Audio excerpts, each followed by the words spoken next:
किसी गांव में खेतों के दरमियान एक छोटी सी टूटी फूटी झोपड़ी थी। मिट्टी की दीवारें, घास फूस की छत और चारों तरफ हरियाली। उस झोपड़ी में एक बूढ़ी औरत अकेली रहती थी। ना कोई घर वाला, ना कोई हमसाया, बस वो और उसका चूल्हा। बूढ़ी अम्मा हर रोज खुद ही खाना पकाते,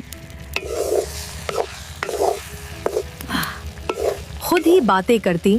हाय मेरी किस्मत, गरीबी में भी अपना ही मजा है। और कभी कभी खुद ही हंस पड़ती।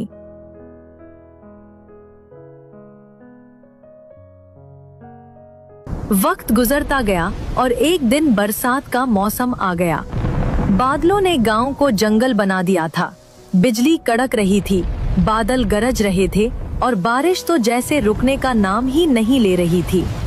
बूढ़ी अम्मा बाहर की आवाजें सुनकर थोड़ी डरी हुई थी। इसी जोरदार बारिश में जंगल से एक भूखा, भीगा हुआ और सर्दी से कांपता बाघ निकला।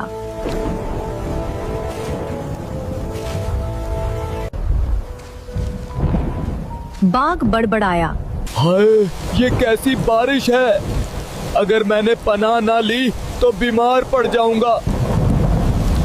और भूख तो जान ही ले लेगी। बाघ गांव की तरफ आया। रास्ते में उसने एक झोपड़ी देखी जिससे धुआं उठ रहा था। ओह, यहाँ कोई खाना पका रहा है।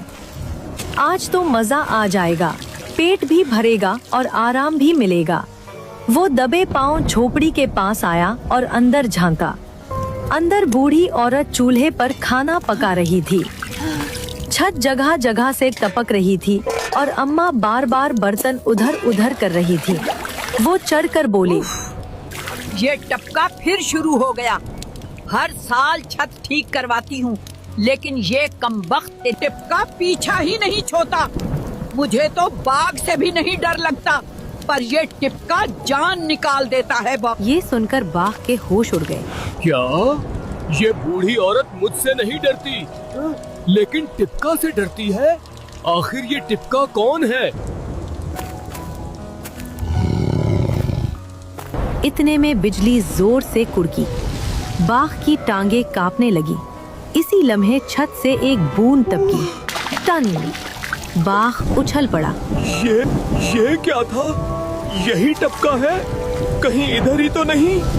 और अगले ही लम्हे वो चीखता हुआ भाग निकला। बचाओ! टपका आ गया! टपका आ गया! मैं नहीं रुकूंगा। बूढ़ी औरत हैरान रह गई। बाहर निकलकर देखा तो कोई नहीं था। सिर्फ दूर से बाघ की डर कर भागती हुई आवाजें आ रही थी। बूढ़ी अम्मा हंसते हुए बोले, अरे ये कौन सा टपका था जिसने बाघ को भगा दिया?